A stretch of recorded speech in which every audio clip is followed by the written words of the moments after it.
Sino ang walang Tangina, ginawa? kasalanan pa pala nung ano. Sa batas nga meron tayong ignorance of the law, excuses no one eh. Dito, ignorance of the president is not the responsibility of the vice president. Utang ina niyan, shit. Nakakabobo talaga. Ewan ko nakakabobo eh. That is for the judge to decide. It is not your part. Sorry bakit to? Kasi what if maglabas sila in the future if they were asked to do so, 'di ba? Malay mo. Hindi ko sinasabing gano'n na. Wala akong sinasabi. Malay mo lang may gano'n na palabas sa kanila yon in the future. Kaya lang kasi sabi ko nga sa inyo, not now. Not now. Darating tayo dyan, sir. Pero sana po, yun lang man pong ating trabaho, ang ating gampanan. Wag naman po sana tayo mag-overboard to the point na para na po tayong husgado. Hindi po tayo husgado, investigador po tayo. National Bureau of Investigation, hindi National Bureau Court. Hindi po ganun. Diba merong RTC, Regional Trial Court. Merong CA, Court of Appeals. Wala akong NBC. O Court of National Bureau, wala din nun. Sana lang po. Ako ginagalang ko ito dahil ito ay dating kaibigan ni PRRD. Pero sir, medyo sablay po ata yung mga sobrang panghuhusga na agad-agad dito sa mga... Akin, ito lang po ang sa akin baka naman pwedeng pakinggan nyo na lang muna. Diba? Pakinggan na lang po muna natin dahil medyo hindi maganda na kayo ay nanghuhusga tulad ni Remulla. Tingnan ninyo ang nangyari kay Remulla. Gusto nyo mangyari sa inyo yun? Kayo, bahala ho kayo.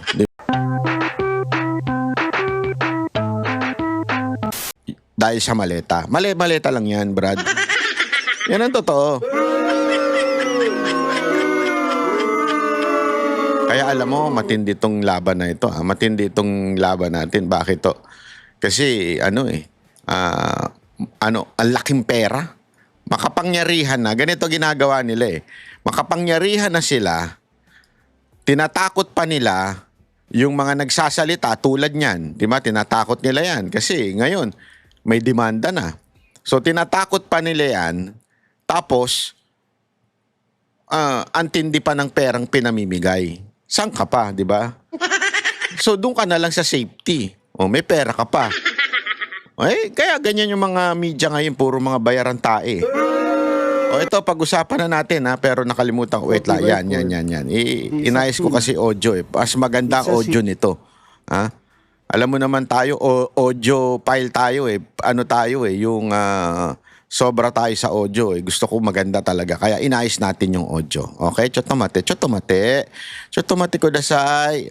Ayan. Wait Ito, i-play na natin Ito, maganda audio nito. Di katulad ng mga lumalabas sa Eto, pasok. Here to provide relevant information on the investigation being conducted by this Bureau in relation to the deputation to conduct background investigation and verification from the Office of the Ombudsman on the joint affidavit dated 23 February 2026 of Bernard Tube et al. So it appears on your authority from the Ombudsman that you just want to ascertain the identity of the affiants. But tell us if you want to go beyond your PPP-session. Just let us know. Of course na ako But yung background investigation and verification will also be beyond your name and of course.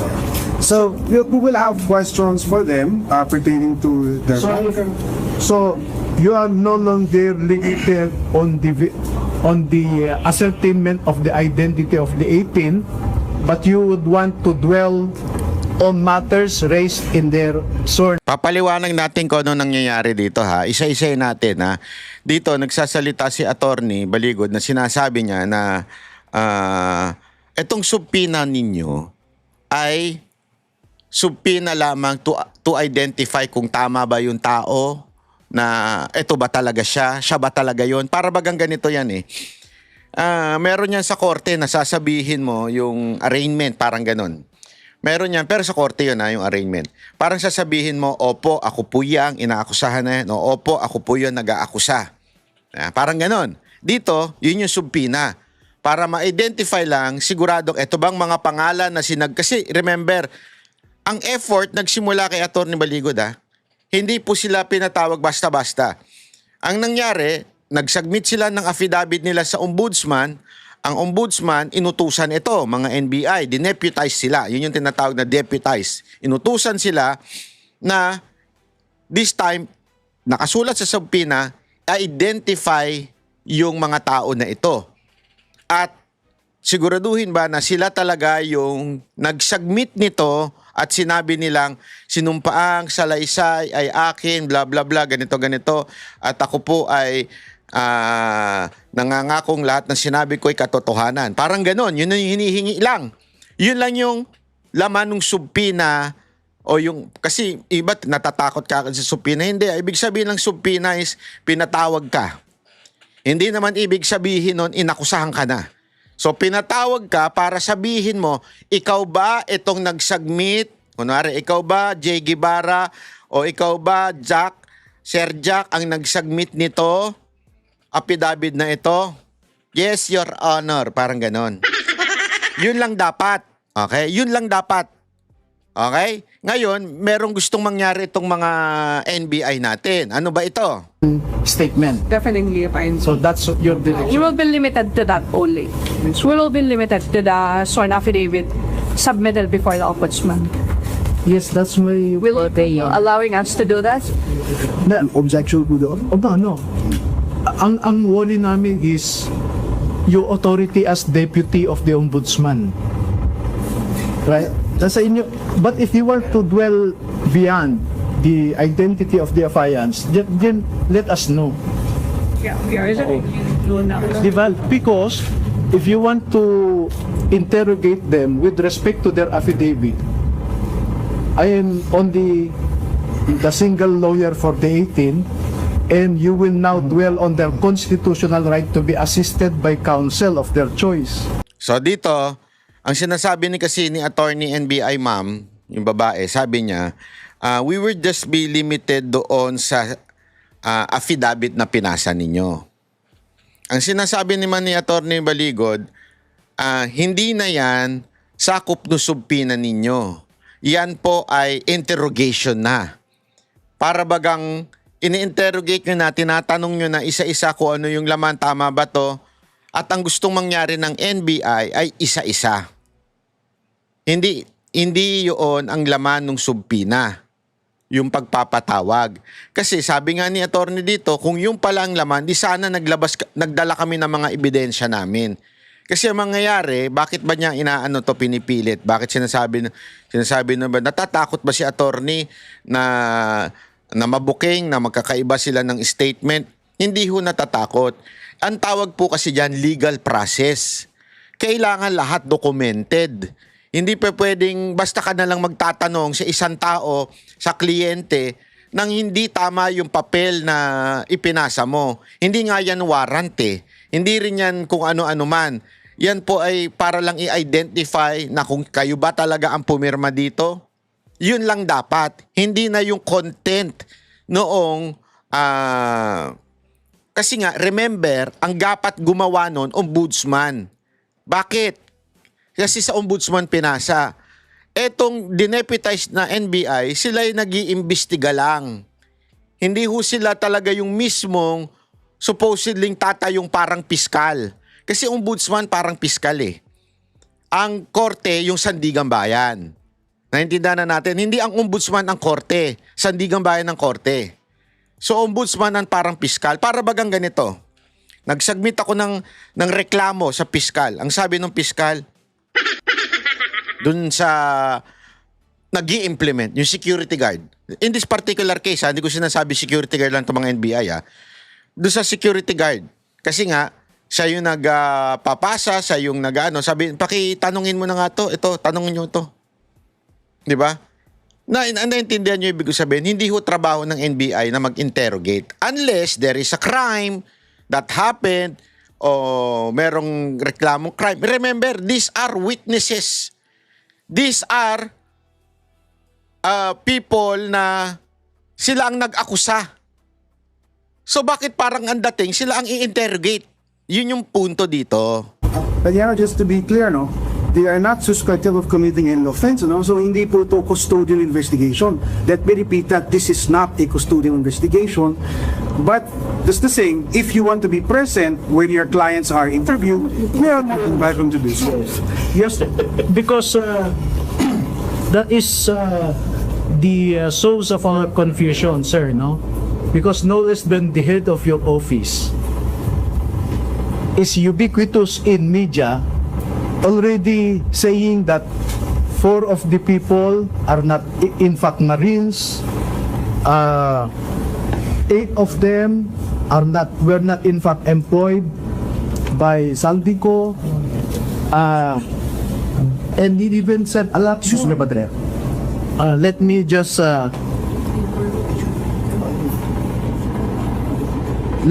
point this out.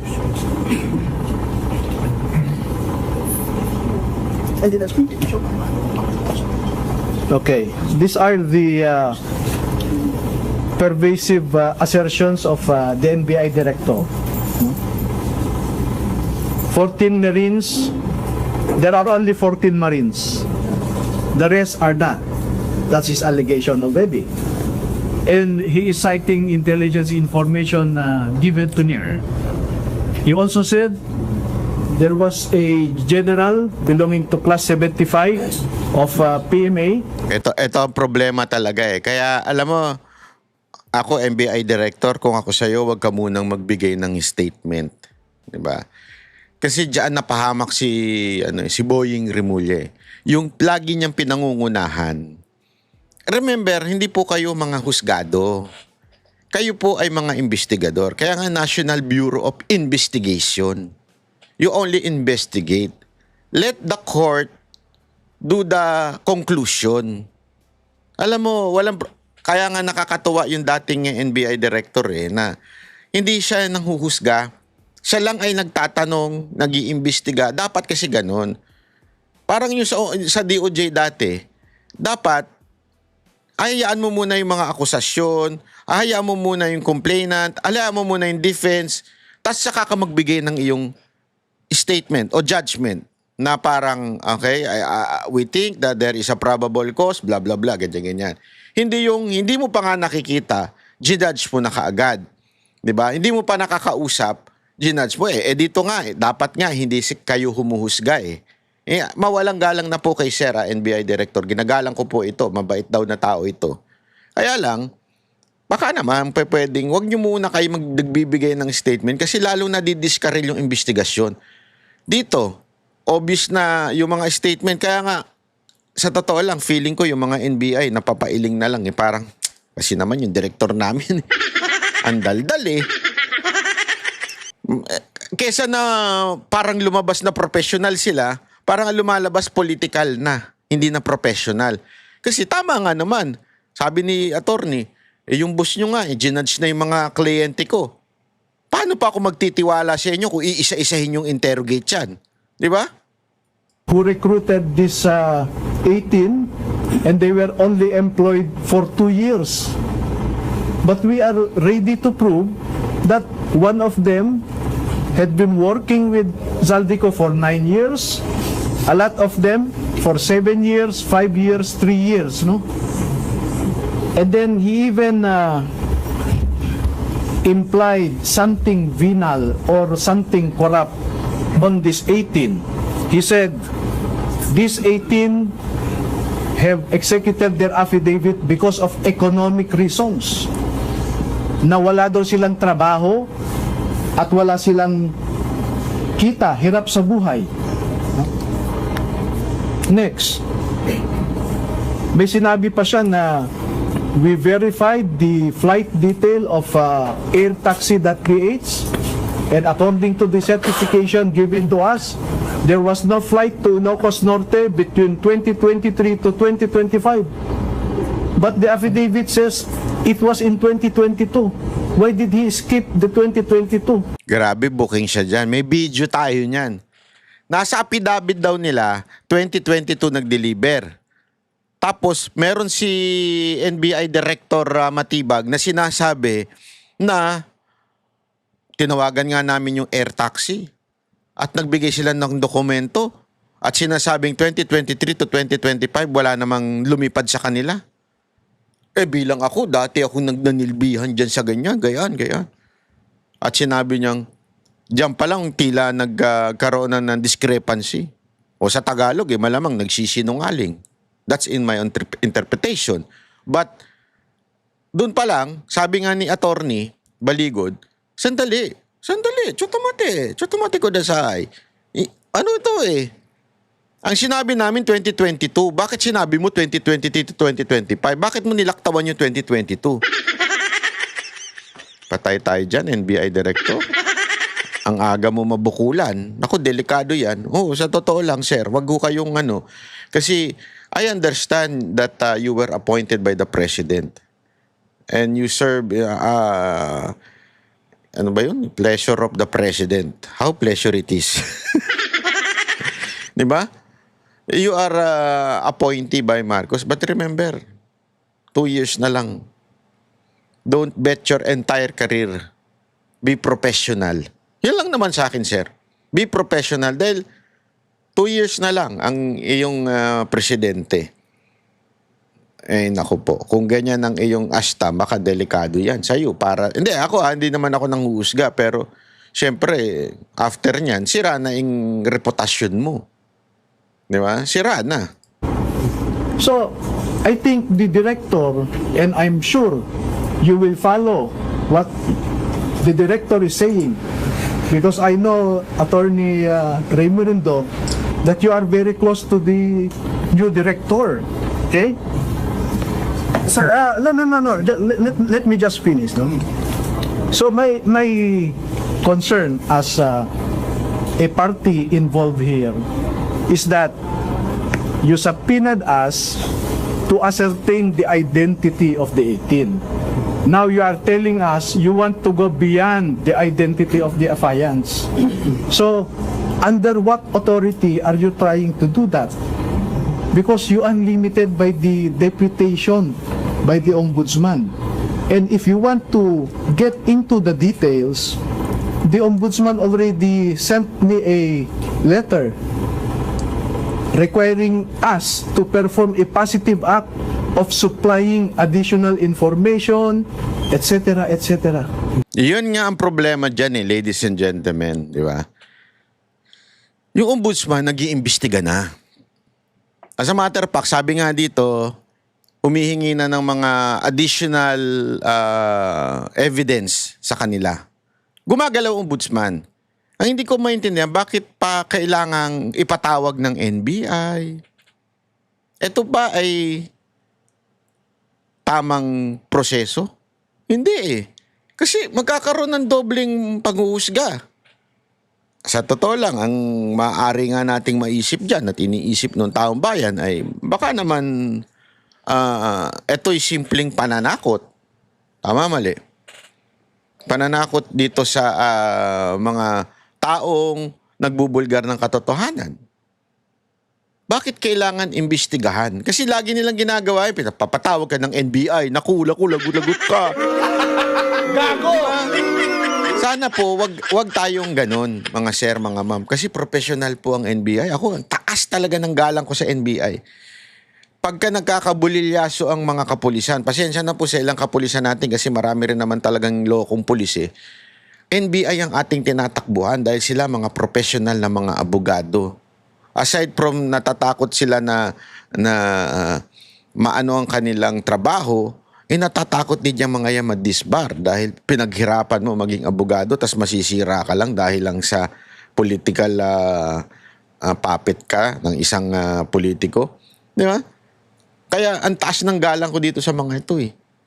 Pero kung ganito naman ang mangyayari, abay, parang lokohan na ho ito, kung gayon. So, my worry now is, Ombudsman will conduct a factual investigation. NBI will also conduct its own factual investigation that is beyond the deputation of Ombudsman. And you know that the law fronts on two agencies investigating the same factual issue because of the danger of two agencies coming out with different results. That is what the law prohibits. So that's why, with due respect, sir, Attorney Raimundo and ma'am, no, let us limit our exercise now to conform with your subpoena. But if you want to dwell further, send us the proper subpoena so that we can also bring the affidavit, the pictures or videos attached to that affidavit, and some other evidence that you may require. But for now, I'm afraid that we cannot provide any answer to you that is beyond the identity of the 18. Thank you po. Thank you. Are you finished, sir? Sige, let me just respond briefly, you know. Ma'am, may I just make a manifestation so you can respond to both of us at the same time? Go ahead. Attorney Rayundo, we are here lest anyone think that we have something to hide. That's why we are refusing. Let me give you the context. We are here out of respect to the National Bureau of Investigation as an institution. Thank you, sir.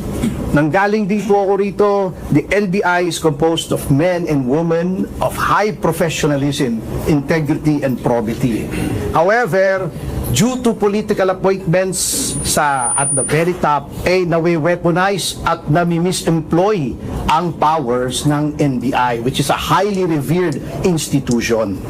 Ngayon ko lang nalaman kay Attorney Baligod na meron na palang sabina o letter na inaanyayahan itong 18 na imbestigahan doon. This reinforces my belief na itong sabina na ito at yung sabina roon, dala-dalawa. Kayo, deputize sila, yung main source of the power. I intended to harass and intimidate not only the 18 but my client and the other persons involved here as well. The fact that you are even telling us that they are going to be interrogated one by one in a room is already abuse, because the limits of your power are only within the four corners of your deputization, as Attorney Levy correctly stated, ascertain the background. Now, if you want to ask my client here about his background, and I believe his background is very well known, you ask him now. We will not consent to any one-on-one. But those are tactics that everyone knows are intended to intimidate and scare witnesses. We will not consent to that, custodial interrogation or not, because if you want to question him one-on-one, that's already custodial interrogation in anything but name. Yawn. Huwag na tayong maglukuhan, Panyero. Panyero! Tinatakot nila, the question nila, you're here. We are not. He's Kakaiba pala ito si Topacio. Short but terrible, ah. Palaban. here now. You ask him. Tapos. Okay na ba eh? Alright, thank you. Sige. Let's respond to that. First off, let me just say na first of all, thank you for recognizing the integrity of the men and women in the NBI. So, you have our oath as lawyers and law enforcers that we are impartial. This is a fact-finding investigation. We will go where the evidence leads. Alright? Narinig namin yun eh. Wag ganon! Grabe ito si Atty. Topacio. May side comment pa eh. Narinig na namin yan eh. Ikaw naman, sir, attorney. So, I just objected to the use of the word interrogation. As I said earlier, hindi po ito interrogation. The individuals subpoenaed today are not suspected of committing any offense. They are subpoenaed as witnesses. And so what we will do is an interview. Okay? Now, we are interviewing them individually for efficiency, to save time. But of course, if Attorney Baligod so chooses, he can accompany the interviewees one by one. We'll just have to schedule it today. But let me just reiterate that, no? That we are impartial here. We're just following where the evidence will be. Okay? So, about the deputization, no, from the Ombudsman, siguro we would just disagree with your assertion na it's limited to simply the identity of the subpoenaed individuals. Hindi po, ano? So the background investigation and verification includes the contents of the judicial affidavit, no, and other matters. So the NBI has plenary powers to investigate. We've been deputized by the Ombudsman to investigate, and we will do just that. But if you're telling us that you're objecting to answering questions that pertain to the contents of the judicial affidavit, no, and other matters, then that's noted po. No? But if it's still okay with you, we'll still proceed with the interview.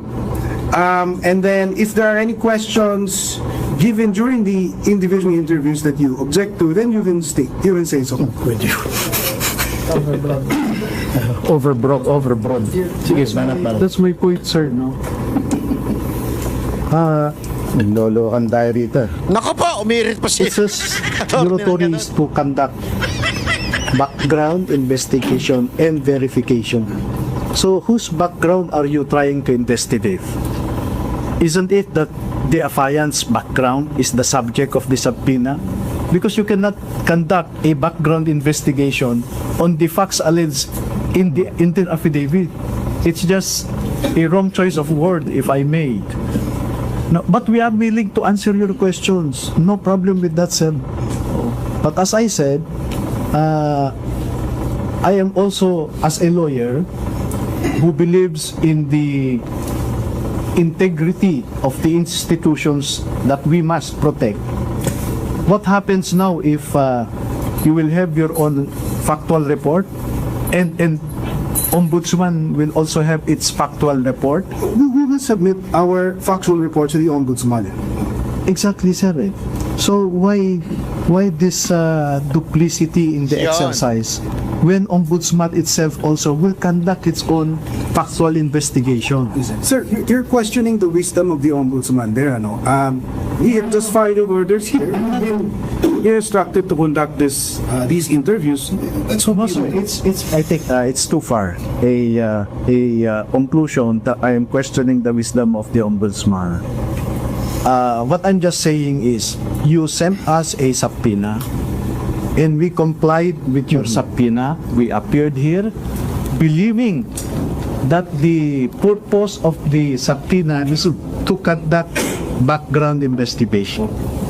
Had you informed us that you will dwell beyond the identity of the affiants, then you could have prepared also. Because I'm sure you will be asking, number one, where did these photos came from? Who took the photos? Where is the original of these photos stored in your computer equipment, right? Those will be your logical questions. Number two, who recruited you to execute your affidavit? Do you want to answer yan now? Okay? Yeah, we are ready. Now, number three, you would want to say, is there anybody or were you paid to execute this affidavit? Those will be your questions, eh? Diba? Who is now providing for your food, for your security, etc. Since when were you employed with Zandico? Who is this general belonging to Post 75 that director had been saying recruited you? We are not ready to answer all of those. Ma'am, with your suspect. What do you suggest so we can proceed to that one? The good questions. Maybe you can answer now. Yes, I can. If you want. What can you suggest? Attorney, kanina na pa po niya sinasabi. Sasagot lang sila nung kanilang sinulat niyo sa subpoena. Identify lang yung mga tao at sasabihin lang nila na kami po ang gumawa niyan at sumumpa. Yun po yung sinasabi nila, attorney. Wala pong iba. But what do you suggest, as What do you suggest, sir? So at least we can come to an agreement. Yes, you send us another subpoena so that, you will be asking where is the original of this picture. They don't have it with them. because they were not to bring it nila. Alam mo kung bakit delikado yan? Kasi nga, kunwari, tinanong, ito yung pumunta na siya sa details ng affidavit. Tingnan ninyo mangyayari. Tatanungin ng investigador. Halimbawa, inisa-isa ni sila. Asan yung, ito nga sa affidavit mo, may picture ka ni ganito, ni ganire, ganyan. Asan yung ganito? Di ba? Sino yung pinagdalhan nyo? Ano bang karagdagang ebidensya mo? Wala ka ngayon masagot. Bakit? Hindi ka prepared eh. Hindi naman yan ang dahilan kung bakit kayo pumunta eh. Hindi ka prepared. Tapos sasabihin ng NBI, hindi po nakasagot ang mga dating sundalo. Di ba? Sasabihin nilang ganon. Anong lalabas dun? Ay, tingnan mo na, wala pala silang ebidensya, wala palang napresentang ebidensya, o kaya anong sasabihin, walang ebidensyang ibinigay ang mga dating sundalo o security aid ni Zaldico. Ay, wala sila. Di ba? Alam mo yung magiging perception ng tao? Kaya nga ang sinasabi ni Atty. Baligo dito, sandali, meron ng investigasyon at meron naka-file na ito sa ombudsman, bakit may doble investigasyon pa? Sana kung ang sinabi ng ombudsman, we refer everything to the NBI.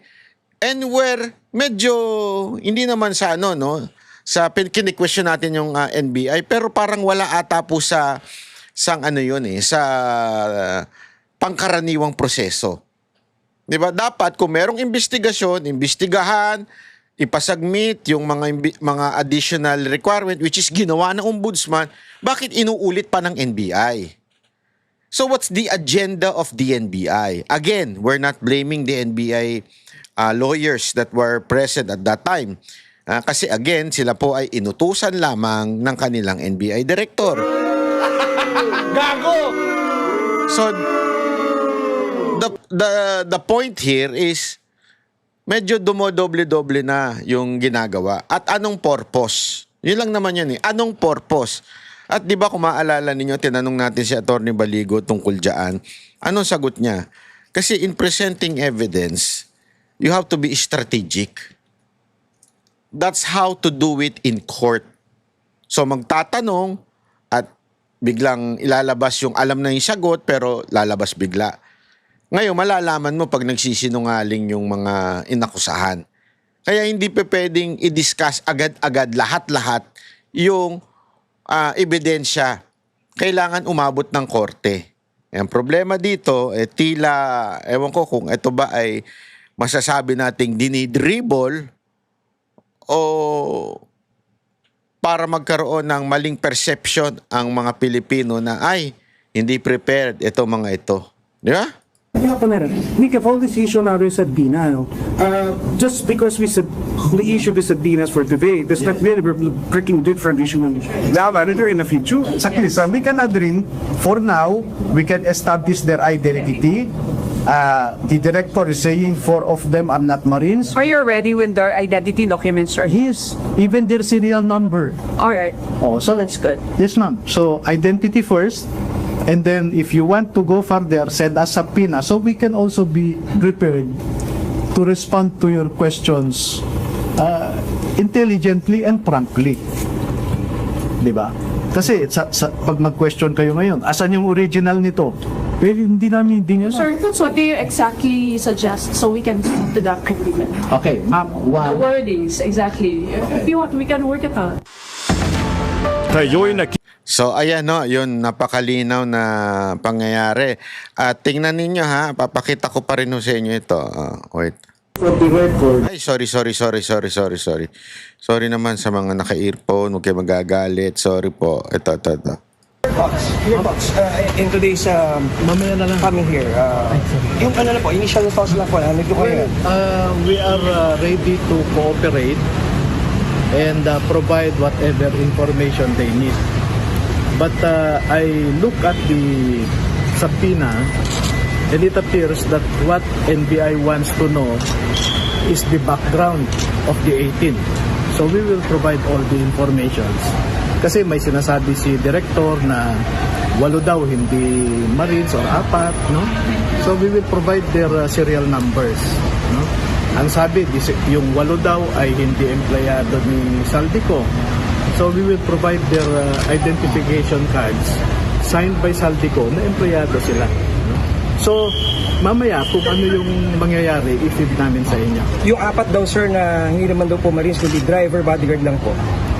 Hindi, lahat ng 18 na ito, as we said, 16 were former Marines, 2 were former Philippine Army.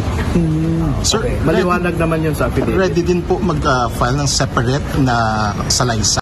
Maliwanag po yun, 16 and 2 Army. Hindi ho Marines yung kaya mali yung 18 ex-Marines, ha. So 16 yung Marines at 2 yung Army. Ngayon, may serial number daw po yan, lahat. Hindi ko nga maintindihan kung bakit patuloy na idinideny dito ng mga AFP at actually isang beses lang naman nagbigay ng statement ng AFP noon. Although sabi nga ni Attorney Baligod, nakalagay lang doon is parang further investigation pero kinongclude ka agad. Hindi ko alam kung napag-utusan na i-conclude ka agad. Pangalawa, hindi ko alam kung saan nakukuha ni Director yung sinasabi niya. Mas magaling pa siya sa mga dating ex-Marines. Hindi ko alam Ako nagtatanong lang naman. Ay, itong 18 kasi yung sa isang affidavit lang po, parang kine-question yun eh. Alam nyo, kaya nga may tinatawag tayong joint affidavit kasi kung may common knowledge, pwedeng pagsamahin. Diba? Kaya pag makikita nyo, yung unang portion ng affidavit, ang ginagamit naming pronoun doon ay kami. Kasi lahat sila empleyado. Pero pagkadating doon sa mga nag-deliver, nakalagay naman specific doon, kami, Tube, etc. So, specific yun. No? Yung 18 ex-Marines today, pupunta. Okay. So yung sinasabi po na connected daw po si Tony Pascual sa inyo po yung offer. What are your thoughts on this? Yeah, correct. Because I am their off-counsel. No? Ang off-counsel, it means kung may mga cases sila that they need some support or help, I help them out. And also, I farm out cases kasi nag-unwind lang ako sa law practice ko So I farm out cases to several lawyers. Sir, yung thoughts nila lang na may mga tao nagsasabi na dapat take the grain of salt yung sinasabi ng Philippine Marines. Pero sa inyong paniwala, you're convinced na totoo yung kanilang mga pahayag? Yes, they don't have anything to profit from accusing people in high position ng kasinungalingan. Isipin mo, ordinaryo lang itong mga sundalo na mamamayan and they are accusing people in the highest places of government. Okay, sagutin niyo yung tumatawa. Mahirap yun, di ba? Sir, pero wala namang issue na nabayaran daw itong mga ex-Marines, sir. Ako po, yung nagsasabi sa inyo na nabayaran, sila ang tanungin nyo. Yun! Yun! Gago! Hirit, simpleng hirit ni attorney. Yung nabayaran, yun ang itanongin ninyo. Yung nagsasabing nabayaran. Yun ang gusto ko kay attorney. Simpleng hirit pero rock, di ba? Kasi tama yun Ewan ko Tingnan ninyo, papakita ko sa inyo kung paano nahuling nagsinungaling si NBI Director Matibag sa sinasabi niyang 23 to 25, year 2023 to 25 ay wala daw nag-rent na air taxi o lumipad na air taxi going to Ilocos Norte. Pero ulitin natin, ang sinabi ni Attorney Baligod doon sa kanilang affidavit is 2022. Bakit nilaktawan? Alamin natin yan. Yes, ma'am. Sir, ang Pangulo kinumpirma na nasa Portugal talaga si Saldico. Yes. What actions? Or natin, kay Saldico kasi. We will make a follow-up today after the statement nga ni Presidente. Pero allegedly na Marines, yes. Kasi sabi ni Sergeant Tube, magkasama sila ni Saldico na parang sometime in 2025 na pumunta sila ng Ilocos Norte, naghatid ng pera sa bahay daw ni Pangulong Bongbong Marcos. So, ginawa namin na nag-issue kami ng subpoena duces tecum sa air taxi. Ayan. At sumagot ng air taxi na meron pang board kasama na notarized na from 2023 to 2025 walang sa flight logs walang record na si Saldico at si Sergeant Tube nagkasama sa isang flight na inarkila na ang eroplano ng air taxi. So very clear yon, malinaw na wala. At ako nga, in my experience as 2023 to 2025. Ulitin natin. air taxi na meron pang board resolution na kasama na notarized na from 2023 to 2025. 2023 to 2025. Ano ba ang nasa sworn statement o sworn affidavit ng mga Marines at sundalo? Ano sabi nila? 2022. Ba't mo minamali?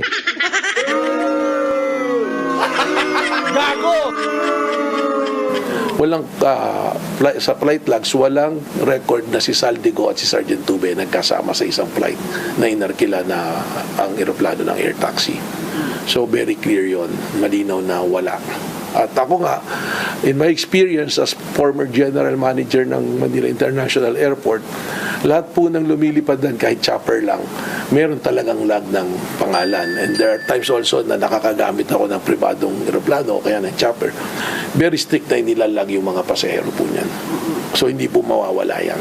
So, ano po implication ng So, ang implication po, between sa isang nagsasabi ng kwento na gano'n at isang documented, official na documented ng isang pribadong kumpanya na ang air taxi naman is, pag tinignan nyo magandang reputasyon, medyo parang mas pagdududahan natin yung statement po nung isang nakiklaim na individual.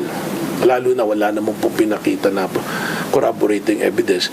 Kasi very surprising, ang daming pinapakitang litrato ng mga maleta, pero wala akong nakitang litrato nakasama o tumanggap isa man lang doon sa inakusahan. That is for the judge to decide. It is not your part. Sorry. Bakit to?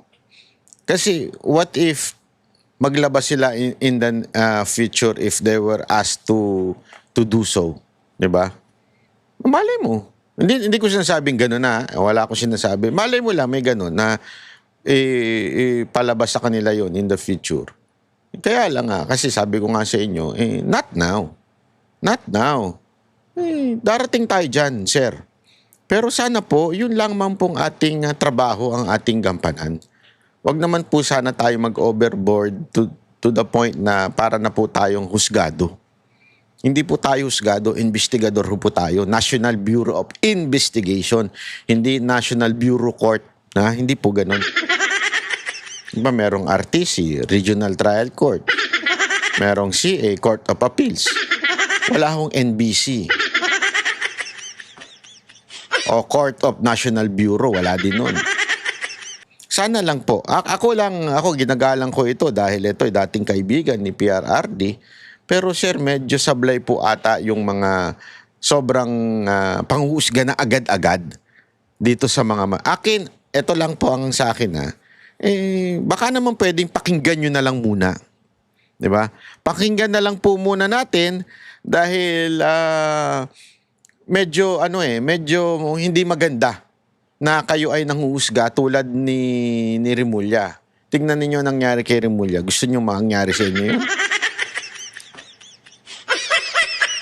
Kayo, bahala ho kayo. Diba? Ano yun? Ba nangyari ba, Natbay? Hindi, wala nang naniniwala. Yung kanyang reputasyon, wala na. Para na bang naibenta sa demonyo. Parang ganun. I mean, gusto mo bang maging ganun, attorney, NBI director, diba? Wag sana. Sayang naman yung iyong pinaghirapang reputasyon for so many years of your life. Yeah? Tapos masisira lang dahil sa politika. Anyway, bago tayo magtapos, marami pa po tayong pag-uusapan, pero isa munang katatawanan. Papakita ko sa inyo na hindi lahat ng abogado ay matalino. Marami ang bobo, tanga at higit sa lahat payaso. Despite these interventions being pushed by the administration, VP Sara said kulang pa rin yung preparation ng administration regarding dito sa tension sa Middle East. And allow me to read a portion of her interview. Wala tayong nakikita na ginagawa ng administrasyon. Ang banta ng gera, narinig na natin yan noong taong 2022 pa lang. Dapat noong 2022 pa lang, naghanda na ang pamahalaan na ito pero wala tayong nakitang paghahanda. May we get your comment on this, ma'am? Dapat tinanong niyo muna ang Vice Presidente, 2022, anong buwan? Baka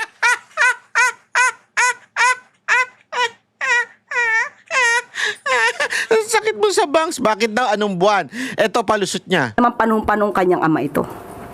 Tandaan po natin, noong 2022, nangangampanya po sila pareho ni Pangulong Marcos Jr. Kasi daw, baka daw before pa, baka panahon pa ni Duterte, ni Pangulong Duterte. Oh my gali.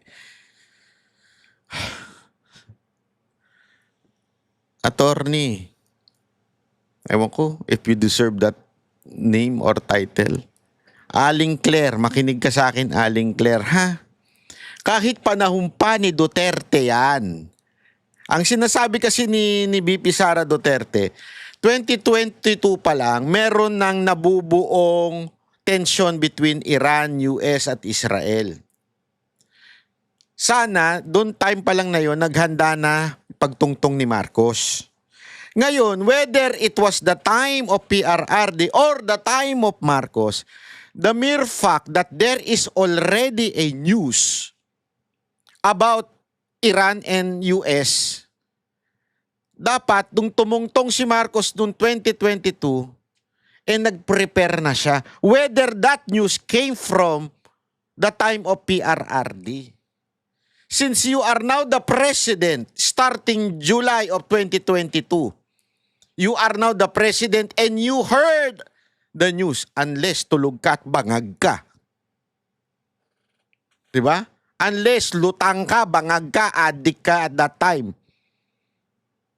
O lulong ka at that time. Dapat narinig mo na yan. At dapat yung mga balalay mo, ang iniintindi hindi maleta. Dapat pinapaalalahanan ka na, Mr. President, there is a war that is starting to spark. Di ba? Sana sinabihan ka ng ganun. Hindi eh. Uniteam sila. May nabanggit po ba siya sa Pangulo patungkol dito? May nabanggit po ba siya sa DND patungkol po dito? Dahil kung alam niya na po ito, malamang ay meron siyang sariling bolang kristal, ay dapat ipinaalam niya. Kung ito ay verified info na galing sa kanya, dapat ipinaalam niya ito agad sa bansa. Ipinaalam niya ito agad sa Pangulo at sa otoridad. Grabe. So, kung siya may alam as early as 2022, at hindi man lang niya ito binanggit diretso sa ating mga kababayan, sino ang hindi nagtrabaho? Sino ang walang ginawa? Kasalanan pa pala nung ano. Sa batas nga meron tayong ignorance of the law, excuses no one eh. Dito, ignorance of the president is not the responsibility of the vice president. Utang na yan, shit. Nakakabobo talaga. Ewan ko nakakabobo eh. Responsibilidad ng presidente yan, ipapasa mo kay VP Sara Duterte. Eto, papakita ko article. Ayan US says clashes with Iran-backed militia won't affect Tehran. Nung pa lang meron na nabubuo. Meron ng mga ganyang talks. Diba? I-google mo lang. Meron na yan eh. Ang dami na pong marami nang lumalabas na news noong 2022 about that. Tapos gusto mong sabihin mo ngayon na, bakit hindi sinabi ni VP Sara Duterte na meron na palang news? Baka nakanamput. Munti ka na ako dun, buti hindi ko nasabi. Responsibilidad ba ni VP Sara Duterte mag-update kay Marcos?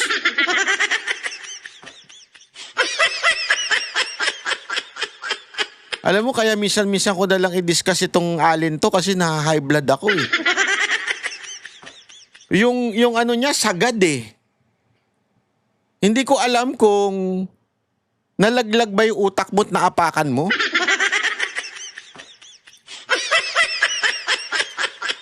Nadurog ba yung utak mo? Hindi ko talaga magets eh. Bakit ganon? Bakit ganon, Madam Claire? There is really something wrong with you. Pati yung responsibilidad ni Marcos, ipapasa nyo kay VP Sara Duterte. Tanga ka ba? O tanga ka? Yung totoo. Tandaan po natin, ipinagmamalaki niya meron siyang informasyon patungkol dito. Hindi po ba obligasyon niya bilang Vice Presidente na ito ay ipaalam sa ating otoridad? Para man lang... Ano, tatanga-tanga kayo? Wala kayong alam, wala kayong research team. Ano ba yan? Ang laki-laki ng confidential at intelligence fund ng Office of the President, walang nag-inform sa kanya na matagal nang nagsisimula yung bangayan ng Iran at US at posibleng magkagulo? Wala. Asan yung confidential at intelligence funds ninyo? Pinamigay nyo sa vlogger? Gago! So, responsibilidad ni BP Sara Duterte ang... Ay, nakanang weapon. Ang ating mga kababayan, katulad na sinasabi niya, ay nakapaghanda. Kung hindi niya to sinabi, definitely, this is a breach of public trust. Ay, naku, public trust na naman, anak ka ng weteng, para talaga.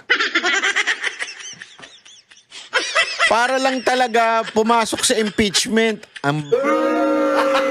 Gago! Pero alam mo sa bagay, okay na rin yan si Claire Castro dyan. Para tuluyan na talagang walang gumalang sa presidente.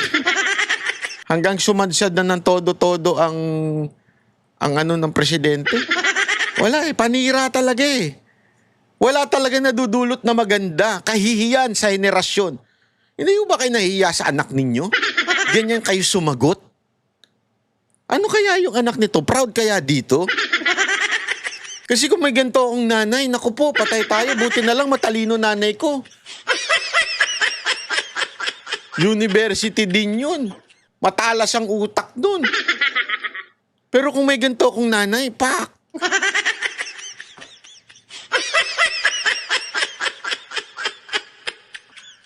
Diba? Masisira talaga ulo ko eh.